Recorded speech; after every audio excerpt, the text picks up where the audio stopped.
আসসালামু আলাইকুম রহমতুল্লাহি ওবারাকাতুহু। আওয়ামী লীগের ভরসা বিএনপি নাকি বিএনপির ভরসা আওয়ামী লীগ? 5 আগস্টের আগে বিগত আওয়ামী লীগ সরকার টানা 16 বছর শাসন করার কারণে এবং কি আওয়ামী লীগ সরকারের বিতর্কিত কিছু কর্মকাণ্ডের কারণে বাংলাদেশের সবচাইতে জনপ্রিয় দলে পরিণত হয়েছিল বিএনপি। 5 আগস্টের পর আওয়ামী লীগ ক্ষমতাচ্যুত হওয়ার পর আসলে ধারণাই করা যাচ্ছিল যে বিএনপি ক্ষমতায় আসতে যাচ্ছে। তাই বাংলাদেশের প্রত্যেকটা সেক্টর বা আওয়ামী লীগের সময় যেসব টেন্ডারবাজি, চাঁদাবাজি, দখল বাণিজ্য ছিল, এই সব কিছুর নিয়ন্ত্রণ কিন্তু বিএনপি নিয়ে নিয়েছে এবং প্রত্যেকেই ধারণা করছিল যে যেহেতু আওয়ামী লীগ ক্ষমতায় নেই তাই বিএনপি ক্ষমতায় আসতে যাচ্ছে। কিন্তু 5 আগস্টের পর আসলে আস্তে আস্তে বাংলাদেশের পরিস্থিতি ভিন্ন হতে থাকে এবং সেটা এখন কি হতে যাচ্ছে সেটাও প্রায় অনিশ্চিত।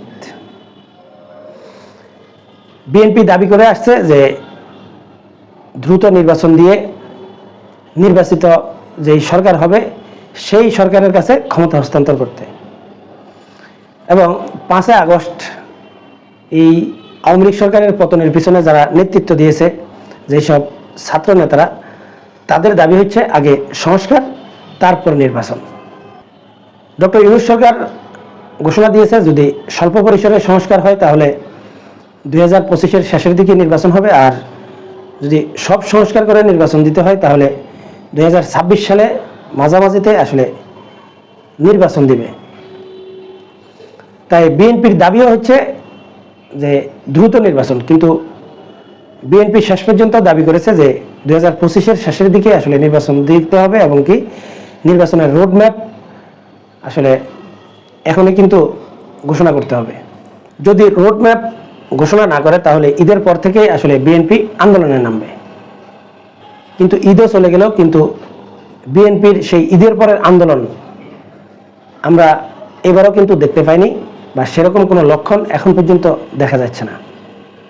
এদিকে এই গণ অভ্যুত্থানে যারা অংশ নিয়েছে, এই ছাত্রদের দাবি বা ছাত্র নেতাদের দাবি অথবা এই গণ অভ্যুত্থানে অংশ নেওয়া যেই জনতারা ছিল যারা অ্যাক্টিভভাবে এই আন্দোলনে অংশগ্রহণ করেছে, তাদের দাবি হচ্ছে আওয়ামী লীগকে নিষিদ্ধ করতে হবে, এমনকি আওয়ামী লীগকে বাংলাদেশে রাজনীতি করতে দেবে না। 5 আগস্টের পর প্রায় 8 মাস অতিবাহিত হওয়ার পরেও আওয়ামী লীগ রাজনীতিতে টিকে থাকবে বা আওয়ামী লীগকে যে নিষিদ্ধ করা হবে বা নিষিদ্ধের যে দাবিটা উঠতেছে, এর বিরুদ্ধে সক্রিয় কোনো তাদের শক্তিমত্তা এখন পর্যন্ত আওয়ামী লীগ জানান দিতে পারছে না।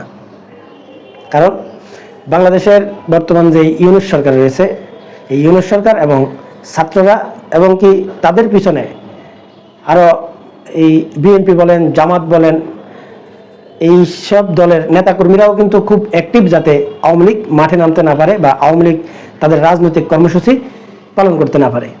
তাই মারাত্মক চাপে রয়েছে আওয়ামী লীগ। এখন আওয়ামী লীগ অবশ্যই রাস্তা খুঁজতেছে যে কোনো মূল্যে তাদের অবশ্যই রাজনীতিতে ফিরতে হবে এবং তারা স্বাভাবিক যে রাজনৈতিক কার্যক্রম এটা পরিচালনা করার প্রয়োজন রয়েছে। তাই আওয়ামী লীগ অবশ্যই যে কোনো কৌশলে হোক তাদের রাজনীতিতে সক্রিয় হওয়ার জন্য বা তাদের স্বাভাবিক রাজনীতিতে আসার জন্য যা যা করা দরকার সেটা অবশ্যই করবে বা করছে। 5 আগস্টের পর আওয়ামী লীগ নিষিদ্ধ নিয়ে আসলে বিএনপি যেসব বক্তব্য বিবৃতিগুলো দিয়েছে, এগুলো আসলে এই গণ অভ্যুত্থানকারী ছাত্র জনতার আসলে বিপক্ষে যাচ্ছে এবং কি আওয়ামী লীগের পক্ষে যাচ্ছে। যেমন বিএনপি চাইছে যে আওয়ামী লীগও রাজনীতিতে সক্রিয় থাকবে এবং কি আওয়ামী লীগকে রাজনীতি করতে দিতে হবে, মানে আওয়ামী লীগ নিষিদ্ধের ব্যাপারে বিএনপি একমত না, এটা স্পষ্টভাবে জানিয়ে দিয়েছে। এছাড়াও ছাত্র জনতার আসলে আরও অনেকগুলো দাবি ছিল, যেমন রাষ্ট্রপতিকে অপসারণ সহ যেসব সংস্কারমূলক কাজ করতে চেয়েছে প্রাথমিক অবস্থা থেকে আসলে বিএনপি এগুলোতে ভেটো দিয়ে আসছে। এমনকি বিএনপি বারবার আন্দোলনেরও হুমকি দিচ্ছে বা এই সরকারের বিরুদ্ধে আন্দোলন করবে বলেও হুমকি দিচ্ছে। এই 5 আগস্ট এই যে আন্দোলন সংগঠিত হয়েছে, এই আন্দোলন সংগঠিত হয়েছে বা এই আন্দোলনের ডাকটা এই ছাত্রদের নেতৃত্বে যে হয়েছে, এটা সম্পূর্ণরূপে সোশ্যাল মিডিয়া কেন্দ্রিক। মানে সোশ্যাল মিডিয়াতে তারা এই প্রতিবাদ সব কিছু করে কিন্তু এই আন্দোলনকে আসলে স্পিরিট জুগিয়েছে। এখন বর্তমানে যদি আপনি সোশ্যাল মিডিয়ার দিকে লক্ষ্য করেন তাহলে বুঝতে পারবেন যে 5 আগস্টের আগের যে বিএনপির যে জনসমর্থন, এই জনসমর্থনে মারাত্মক ভাটা পড়েছে। এটা আপনি অনলাইনে যেসব জরিপগুলি রয়েছে এই জরিপগুলি দেখলে আপনারা স্পষ্টভাবে বুঝতে পারবেন। অনলাইন জরিপে বাংলাদেশের রাজনৈতিক বড় বড় দলগুলোর জরিপগুলো যদি আপনি একটু পর্যালোচনা করেন তাহলে বুঝতে পারবেন যে এই অনলাইনে যেসব লোক এই রাজনৈতিক সচেতন যেসব ব্যক্তিগুলো রয়েছে এদের মধ্যে এগিয়ে রয়েছে জামাত এবং আওয়ামী লীগ, মানে বিএনপি এখন 3 নম্বরে অবস্থান করছে। কিন্তু বাস্তবিক অর্থে বাংলাদেশে রাজনৈতিক সচেতন বা এই রাজনৈতিক খোঁজখবর রাখে বা এই অনলাইন জরিপগুলোতে আসলে ভোট কীভাবে দেয়, ভোট দেওয়ার সিস্টেম জানা, সবগুলো মিলিয়ে এর সংখ্যা আপনি সর্বোচ্চ 2.5 থেকে 3 কোটি লোক পাবেন। আর বাকি যে লোকগুলো রয়েছে এরা কিন্তু রাজনৈতিক সচেতন না বা তারা রাজনীতির খোঁজখবর সেভাবে রাখে না, তারা তাদের মতো করে তাদের জীবন অতিবাহিত করে। এখন যদি বিগত নির্বাচনগুলো পর্যালোচনা করেন তাহলে বুঝতে পারবেন এই যে যারা রাজনৈতিক সচেতন না বা রাজনীতি সম্পর্কে খোঁজ খবর রাখে না, গ্রাম অঞ্চলের যেসব মানুষগুলো আসলে এই অনলাইন চালায় না, এই জাতীয় লোকের মধ্যে আওয়ামী লীগ এবং বিএনপির ভোটার সবচাইতে বেশি এবং জাতীয় পার্টিরও ভোটার রয়েছে নির্দিষ্ট কিছু অঞ্চলে। একটা সময় জাতীয় পার্টির ভোটারও পুরো বাংলাদেশে ছিল, কিন্তু তারা এই জোটভিত্তিক রাজনীতি করার কারণে আস্তে আস্তে আসলে অনেক জায়গা থেকে আসলে জাতীয় পার্টির সমর্থন হারিয়ে গেছে। এমনকি জাতীয় পার্টির এখন পুরো বাংলাদেশে আসলে কমিটিও নেই। সবগুলো মিলিয়ে বিএনপি ধারণা করছে যে বিএনপির জনসমর্থন অনেকটাই কমেছে। এর কারণ হচ্ছে বিএনপির মূল যে জনসমর্থন, এই জনসমর্থনটা আসলে কারা? অতীতে বিএনপির জনসমর্থন ছিল প্রেসিডেন্ট জিয়াউর রহমানের সততা এবং আদর্শ দেখে যারা জিয়াউর রহমানকে পছন্দ করত তারা, এমনকি আওয়ামী বিরোধী একটা যেই শিবির রয়েছে তারাও কিন্তু বিএনপিকে সমর্থন করত। কিন্তু 5 আগস্টের পর আসলে রাজনীতির প্রেক্ষাপটটা আসলে সম্পূর্ণরূপে ভিন্ন হয়ে গেছে। এখন আওয়ামী বিরোধী এই শিবিরটার মধ্যে আসলে 3টা গ্রুপ তৈরি হয়েছে। একটা ইসলামিক দলগুলো সবগুলো জোটবদ্ধ হচ্ছে, অন্যদিকে এই জুলাই অভ্যুত্থানে নেতৃত্ব দিচ্ছে এই ছাত্র জনতা, এই ছাত্র জনতার একটা গ্রুপ তৈরি হয়েছে, এবং বিএনপি মানে আওয়ামী বিরোধী যে শিবিরটা রয়েছে, যারা শুধু আওয়ামী লীগকে বিরোধিতা করার কারণে আসলে বিএনপিকে ভোট দিত, তারা কিন্তু বিকল্প দল পেয়ে যাচ্ছে। হয়তো ছাত্রদের নতুন দল জাতীয় নাগরিক পার্টি, আবার ইসলামিক দলগুলোকে। ইসলামিক দলগুলোর মধ্যে বাংলাদেশ জামাত ইসলামী কিন্তু বিএনপির প্রধান মিত্র ছিল এবং শক্তিশালী মিত্র ছিল। যদিও অতীত নির্বাচনগুলো পর্যালোচনা করলে জামাতের জনসমর্থন আসলে আপনি 12%-এর উপরে কখনো দেখাতে পারবেন না, কিন্তু বর্তমান সময়ে এই যে 5 আগস্টের পর বিএনপি নেতাকর্মীদের যে আচরণ এবং এই ছাত্র জনতা যে ডাকটা দিয়েছিল নতুন বাংলাদেশের যে রাজনীতির সিস্টেম, এই সিস্টেমের পরিবর্তন সহ নানা রকম যেসব সংস্কারের প্রস্তাবগুলো দিয়েছে, সবগুলো মিলিয়ে জামাত ইসলামী বা জামাতের নেতাকর্মীরা আসলে এই 5 আগস্টের পর দেখাতে সক্ষম হয়েছে যে তারা দখলবাজি, টেন্ডারবাজি, চাঁদাবাজির সাথে যুক্ত না। হয়তো 2-1টা ঘটনা আপনারা এরকম দেখাতে পারবেন যে জামাতের 2-1জন লোক হয়তো চাঁদাবাজি বা টেন্ডারবাজি করেছে, কিন্তু সেই সংখ্যাটা খুবই নগণ্য।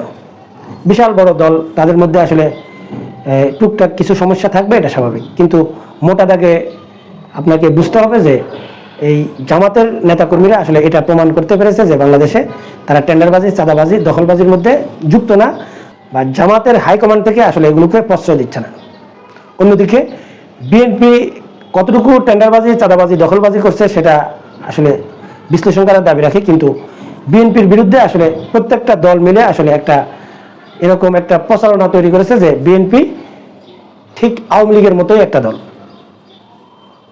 তারাও এই টেন্ডারবাজি, চাঁদাবাজি, দখলবাজি না করে থাকতে পারছে না, আর তারা ক্ষমতায় আসলেও এগুলোই করবে। কিন্তু বিশেষ করে তারেক রহমানের উপর আমার যথেষ্ট আস্থা রয়েছে, এবং কি তারেক রহমান আপ্রাণ চেষ্টা করছে যে এই বিএনপির নেতাকর্মীদেরকে কন্ট্রোল করতে, বা বিএনপির হাইকমান্ড চেষ্টা করতেছে বিএনপির নেতাকর্মীদেরকে কন্ট্রোল করতে, কিন্তু বিএনপি আসলে সেটা করতে ব্যর্থ হচ্ছে। এখন বিএনপি আসলে কেন ব্যর্থ হচ্ছে, এটা আমার বিশ্লেষণ মতে বিএনপির আদর্শ যদি আপনি হিসাব করেন তাহলে সেটা হচ্ছে বিএনপির প্রতিষ্ঠাতা জিয়াউর রহমানের আদর্শ। জিয়াউর রহমান তার সততা এবং নিষ্ঠা, এমনকি এই ভারতীয় আগ্রাসন বিরোধী মনোভাবের কারণে বাংলাদেশে এই অনেক জনপ্রিয়তা অর্জন করেছেন। এবং জিয়াউর রহমানের আমলের সেই বিএনপি এবং এখন বর্তমানে 2025 সালের বিএনপি কিন্তু এক বিএনপি না, তাদের মধ্যে যোজন যোজন দূরত্ব। এছাড়াও বিএনপির বর্তমান আদর্শ যদি আপনি হিসাব করেন তাহলে আপনাকে এটা মেনে নিতে হবে যে বিএনপি করতে যে কেউ করতে পারে। কেউ আওয়ামী লীগ থেকে এসেও বিএনপি করতে পারে, জামাত থেকে এসেও বিএনপি করতে পারে, জাতীয় পার্টি থেকে এসেও বিএনপি করতে পারে, মানে যে কোনো লোক বিএনপি করতে পারে। কিন্তু বিএনপির সবচেয়ে বড় আরেকটা সমস্যা হচ্ছে যে আদর্শিক লোক হলেই যে শুধু বিএনপি করতে পারবে সেরকম না। যেমন আমি বিএনপির অতীত রেকর্ডগুলো যদি আপনাদেরকে একটু বিশ্লেষণ করে শোনাই তাহলে বুঝতে পারবেন যে এই বিএনপির হাইকমান্ড থেকে যারা আসলে কমিটি নির্ধারণ করে এই লোকগুলো আসলে টাকার বিনিময়ে কমিটি দেয়। এখন সেটা আওয়ামী লীগের মধ্যে রয়েছে, কিন্তু আওয়ামী লীগের মধ্যেও যদি টাকার বিনিময়ে কমিটি দিয়েও থাকে তারপরও আওয়ামী লীগ কিন্তু বাছাই করে তারপর কমিটি দেয়। তার পরিবার আওয়ামী লীগ করে কিনা বা তার আদর্শ আওয়ামী লীগের আদর্শের সাথে মিল আছে কিনা এটা মোটামুটি যাচাই করে দেয়। তাই বলতে পারেন যারা আওয়ামী লীগের কমিটিতে আছে বেশিরভাগ লোক আওয়ামী লীগের আদর্শ ধারণ করে। কিন্তু বিএনপিতে এই যে কমিটি বাণিজ্যগুলো হয়, এই কমিটি বাণিজ্যে আসলে জিয়াউর রহমানের আদর্শ মানে কিনা এটা যাচাই করা হয় না। মানে টাকা হলেই আপনি বিএনপির কমিটি নিতে পারেন বা বিএনপির পদ পদবি ভাগিয়ে নিতে পারেন, এমনকি এমপি নমিনেশন পর্যন্ত নিয়ে নিতে পারে। সেটা বিএনপির অতীত রেকর্ডগুলো যদি আপনারা একটু পর্যালোচনা করেন তাহলে বুঝতে পারবেন। আরও একটা কথা বলি, যেমন এই 5 আগস্টের পর আওয়ামী লীগের যাদের টাকা রয়েছে বা অনেক অর্থ কামিয়েছে এই লোকগুলো আসলে টাকার বিনিময়ে তারা কিন্তু কেউ দেশ থেকে পালিয়েছে, আবার অনেকে দেশেই আছেন। এই বিএনপি নেতাদেরকে টাকা পয়সা দিয়ে কিন্তু তারা আবার মোটামুটি দেশে থাকতে পারছেন যাতে তাদের কোনো সমস্যা না হয়। এরকম লক্ষ লক্ষ আওয়ামী লীগের নেতারা রয়েছে যারা টাকার বিনিময়ে আসলে তারা স্বাভাবিক জীবন যাপন করতেছেন। আর আওয়ামী লীগের নেতাকর্মীদের মধ্যে যারা ত্যাগী নেতা ছিল বা যারা আসলে অর্থ করেই সেভাবে কামাতে পারেনি তারা কিন্তু জেল কাটতেছে বা দূরের উপরে আছে। এটাই বর্তমান পরিস্থিতির বাস্তবতা। এখন এই আওয়ামী লীগের যাদের অডেল টাকা পয়সা রয়েছে এরা কিন্তু এখন টাকার বিনিময়ে চাইলে আওয়ামী পদ পদবিও নিতে পারে। মানে বিএনপি দলটা আসলে এরকম। বিএনপির নেতারা মনে করছে যে যদি এই মুহূর্তে নির্বাচন দিয়ে দেয় তাহলে তারা নিশ্চিত ক্ষমতায় আসতে যাচ্ছে, এবং বাংলাদেশের বিশাল জনগোষ্ঠীর একটা মানুষ এখনো মনে করে যে এখনো সুষ্ঠু নির্বাচন হলে হয় বিএনপি ক্ষমতায় আসবে অথবা জামাত ক্ষমতায় আসবে। কিন্তু আমার বিশ্লেষণ ভিন্ন।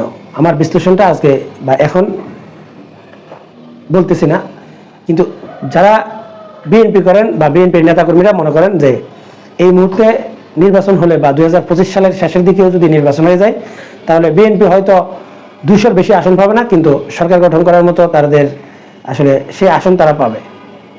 এই জন্য বিএনপি দ্রুত নির্বাচন চাইছে। কিন্তু বর্তমান পরিস্থিতি যদি আপনি পর্যালোচনা করেন তাহলে বুঝতে পারবেন যে পিনাকি ভট্টাচার্য থেকে শুরু করে বাংলাদেশে একটা এখন জরিপ চলতেছে যে নির্বাচন চান নাকি এই ডক্টর ইউনূসের নেতৃত্বে একটা জাতীয় সরকার চান।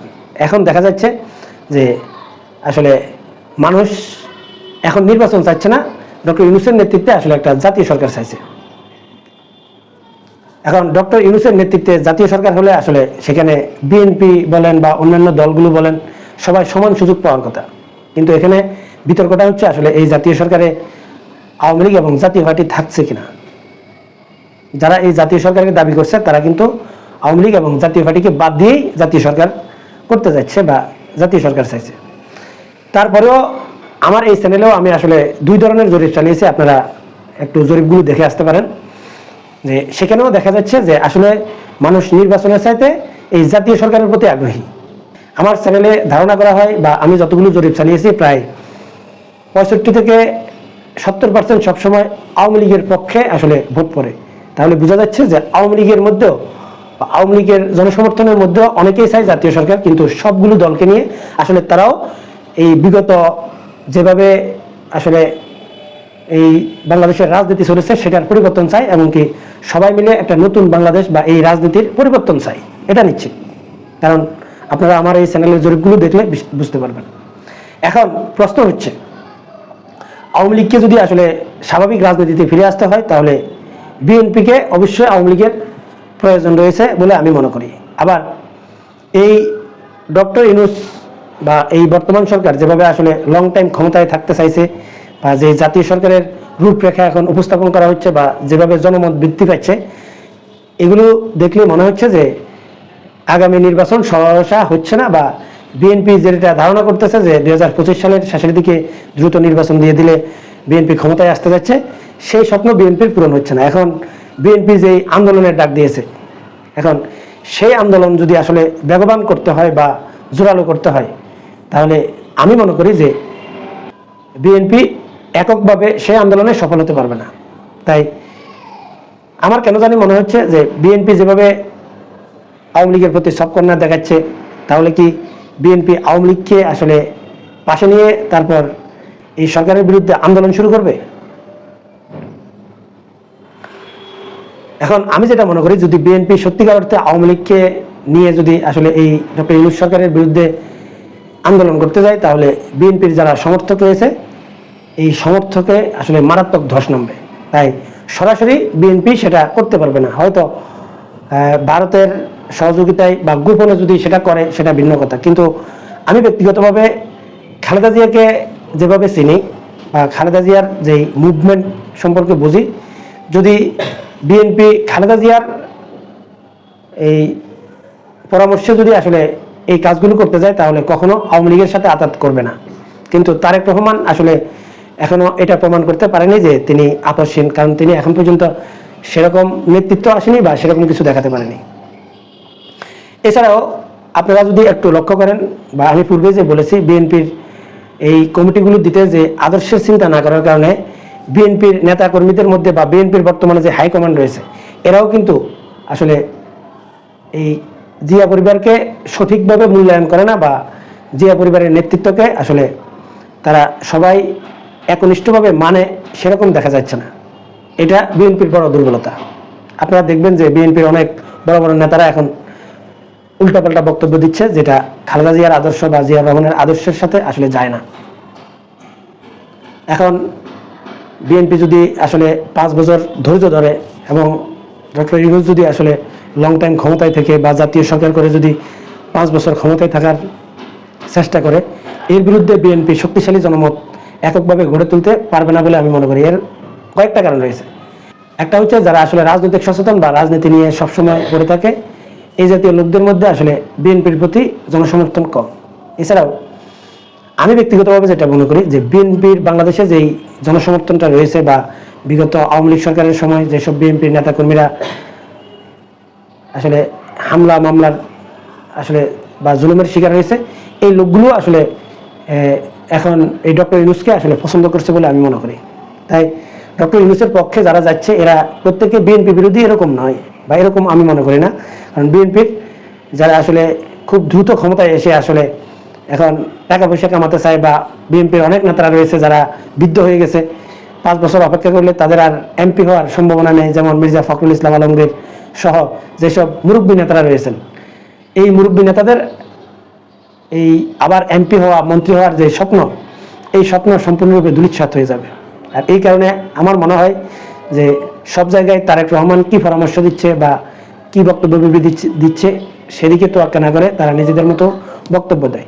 আবার এই লোকগুলো আবার তারেক রহমানকে আসলে দ্রুত নির্বাচনের পক্ষে আসলে সাফাই গায়ে অথবা বুদ্ধি পরামর্শ দিতে পারে। সবগুলো মিলিয়ে আমার কেন জানি মনে হচ্ছে যে আওয়ামী লীগ বিএনপি যদি সরাসরি তারা জোটবদ্ধ নাও হয়, গোপনে জোটবদ্ধ হওয়ার সম্ভাবনা আছে কিনা আমি দর্শকদের কাছে আমার প্রশ্ন জানাচ্ছি, এবং আপনারা কি মনে করেন যে আসলে এই ডক্টর ইউনূসের নেতৃত্বে সবগুলো দলকে নিয়ে আসলে একটা জাতীয় সরকার তৈরি করতে, নাকি আওয়ামী লীগ এবং জাতীয় পার্টিকে বাদ দিয়ে একটা জাতীয় সরকার তৈরি করতে, নাকি আপনারা এই ডক্টর ইউনূসকে আসলে দেখতে চান না বা এই জাতীয় সরকার দেখতে চান না, আপনারা দ্রুত নির্বাচন দিয়ে নির্বাচিত যেই সরকার আসবে তাদের হাতে রাষ্ট্র পরিচালিত হোক সেটা চান? কমেন্টসে জানাতে পারেন। আর ভিডিওটা যদি ভালো লাগে আপনারা অবশ্যই চ্যানেলটি সাবস্ক্রাইব করবেন এবং একটা লাইক দিবেন। আপনারা যদি ভিডিওতে লাইক দেন তাহলে আমরা আসলে ভিডিও বানাতে আসলে উৎসাহিত হই, এবং যদি সম্ভব হয় ভিডিওটি শেয়ার করে দেবেন। এখনকার মতো এই পর্যন্তই। আল্লাহ হাফেজ।